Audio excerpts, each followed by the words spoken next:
rigorous versions of Protestantism, they too resist the development of the welfare state, but for a different reason, because they still talk a great deal about the responsibility of the individual, both in salvation and to care for yourself and your family. And this is your job and not the state's.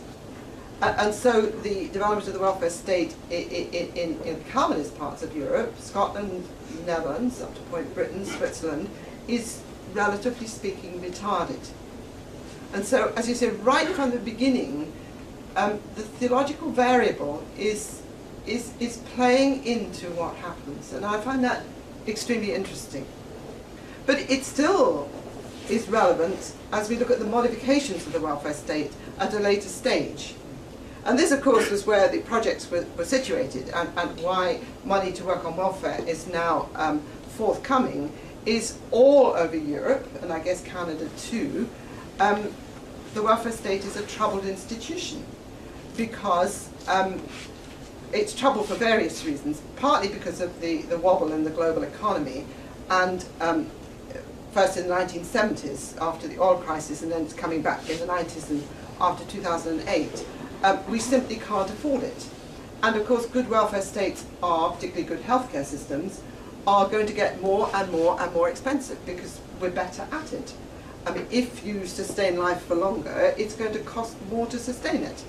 I mean, this is inevitable. If you look at the early documentation around the health service in Britain, it was very clear that people thought that if you worked hard at making your population more healthy, you would reduce the cost of the health system, because we'd all be so well and fit that we wouldn't need it. That didn't work at all. We just lived longer and wanted it at a later stage in our lives. They are successful, and that brings me to my second point, is we do all live longer. And all the financial ratios that about working and non-working populations that were reasonably stable in the early post-war period, including retirement ages and how long you lived after retirement, of course are all falling to bits now, because we retire 60, 65 now, maybe 67, but we're still there when we're 87. Quite a lot of us. I mean, the demographic profile of all advanced societies is changing, and this means any notion of welfare from the cradle to the grave is getting impossible to deliver. Political pressures operate because budgets go haywire, and then policy making shifts accordingly. And each European society has its own specific story. I mean, ours, of course, it very much centres around 1980s and Mrs. Thatcher, who made a virtue of necessity and told us all we had to look after ourselves. I mean, that was a kind of speeded up and aggressive version of what is happening elsewhere now. So all sorts of readjustments occur, but remember, those broad lines put in place way back in the 19th century and early 20th century as the welfare states grow are still operative. Policy making and academic reflection. Now, one of the things that became very clear as we worked was there's quite a tension between what you find on the ground and how you reflect theoretically about it. Now, academics are very good at ignoring data that shouldn't be there. And the people I admired most, to be honest, in the teams that I met, were the social policy experts who began to see on the ground that religion was important and adjusted their profiles and frameworks accordingly. I really admired them because I think some of them really had to step out of line with colleagues. Now, those of us who were, have always worked in the field of religion, I mean, we're not doing that kind of adjustment. We're just, if you like, expanding our horizon, but not fundamentally altering an assumption. Whereas some of these social policy people really have, I mean, it reminded me too of, I don't know whether you know David Lehman's work on Latin America. David Lehman was a Latin American specialist, a regionalist, who went off to Latin America going to look at what was going on the ground and how social action took place, and just had to admit that what he found on the ground were Pentecostal churches. And he had to adjust his as it were, his academic glasses. And I admire those people who look at the data and think, I've got to think again. It doesn't always work. You'll see some of them don't think again, or at least don't seem to. Now here you see another parallel of religion and welfare. There is a narrative that says welfare replaces religion. But what in fact you find is kind of majority state churches and welfare states are both public utilities. Now I'm not sure that you would have an equivalent in Canada because so much of what happens in Europe has to happen over the back of, or on top of, overlay the dominant state church. And that is probably very clear in Quebec. It might be less clear in the rest of Canada, but I'm going to learn about that. Both majority state churches and welfare states in Europe are very closely associated with a nation state. But all three have been challenged and eroded by the notion of the market. So welfare begins to be delivered through the market, to the consternation of many people. Religion ceases to be the public utility there available to the population whenever they need it, which is what a public utility is, and becomes a question of personal choice. So the same thing is happening in both cases. And how much should this influence our thinking?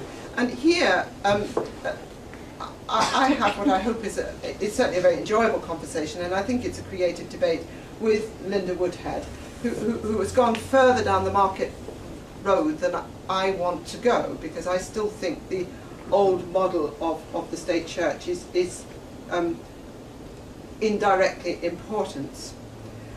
It's not so much in what happens as is simply the underlying mentalities. How do people think about these things? What do you expect? And what happens when the service that you are anticipating doesn't deliver? You are offended. You are offended if a church doesn't baptize your baby. You are offended. You would be offended if the church denied you the right of burial. As you have expectations of the National Health Service and are offended when you discover that you have to pay, or that you have to that particular facility is no longer provided on demand. At the moment, I think we have a very significant shift in Europe of partial, and we are not, we remain very different from the United States, where the state church and welfare state has never existed. And I'm very curious to see what the Canadian picture looks like. Let me give you one or two selected illustrations from our material. And you'll find they all turn out to be variations on a theme. Now Finland was very interesting. Finland, you know, the common border with Russia. And the Finnish economy relied a lot on the Soviet market before 1989. A lot of the income to Finland came from the former Soviet Union, and that collapsed pretty abruptly in 1989 when the whole Soviet Union imploded, which meant in 1990s that the Finns had a particularly severe structural economic problem, rendering a number of people, particularly men around their 50s, they were out of work and they were very unlikely to find new jobs because of the age they were and stage in life. And into this space, the church steps very obviously with care, with a certain amount of protection and a certain amount of concern and help and support for this clearly identified group of people. And what is also clear, and this is the work of Anna Birgitta Pessi, a very distinguished Finnish, younger, but she's just got a chair now, and she's going to be a very one to watch. She shows us that the profile of the church rises accordingly. This is a good thing. The church is doing the right thing. I've already said the English story is distinctive. I mean, there is only one Mrs. Thatcher, but the importance of the voluntary sector in Britain has always been much more developed than in most of Europe. And it remains so. I mean, we've had different governments since Mrs. Thatcher. I mean, if you look at the story in England, it could almost have been like Sweden and Norway, but it then swings in a very different direction. And the English case is very interesting, and you can see the church is extremely important in the establishing of the welfare state in the thinking in the immediate post-war period. But it doesn't work so well as a rep case study because the voluntary sector and the religious minorities are much bigger in Britain than they are in the rest of Europe. The French case, I suspect you will know as well as I do because of the connections between, particularly between Quebec and France. But laïcité is again unique. The thinking in France is different, and to the extent that the young researcher in REP, who was doing the French case study, when she tried to talk to local officials who were concerned with welfare, they simply said, if your project has to do with religion, I'm sorry, we can't collaborate. You know, this is simply off limits. But what is very interesting in France is that the church has quite a hard time. But if you actually look and see what happens, the marginalised institution of the church cares really very effectively for marginalised people. And so sans-papiers and people who are outside the French system, the church picks them up. And the religious orders are still important, even though they may not be full of French people. Those who are members of French orders often come from the global south. So it's there, but you've got to look much harder to find it. And the Mediterranean story, Catholic and Orthodox, is different again. It's extremely interesting. Here the religious orders are very, very prominent. Here the family system is largely intact.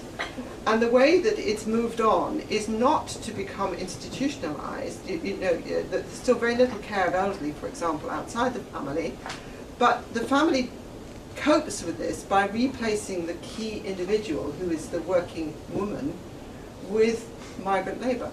So you replace yourself in the family. The family stays there, but the person who's holding it together could well come from the Philippines or from Romania or somewhere else. So the system, as it were, continues, but with different individuals in it.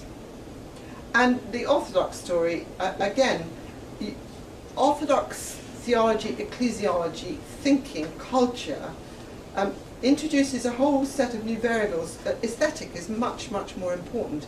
And if you ask people about welfare in Greece, they will talk about how the church is a place of aesthetics and how the liturgy is a form of welfare. And so this symphonia between state and church operates in a different way. What do Europeans think? This is one of our questions, which was pretty comprehensive. We did this across the board. We asked various groups of Europeans in these small towns not only what happened, but was this good or bad, or how did they react about it. It was very clear and very unanimous. The state is responsible for welfare. That was clear. This is what Europeans think. Finns to Greeks. But it's obviously tempered by realism. Given the state's imperfections, which get more obvious the further south you go, it is a good thing, not a bad thing, a good thing that the church is there to fill gaps. It'd be better still if it wasn't necessary, but it is, and it's going to get more necessary, so that's okay. This place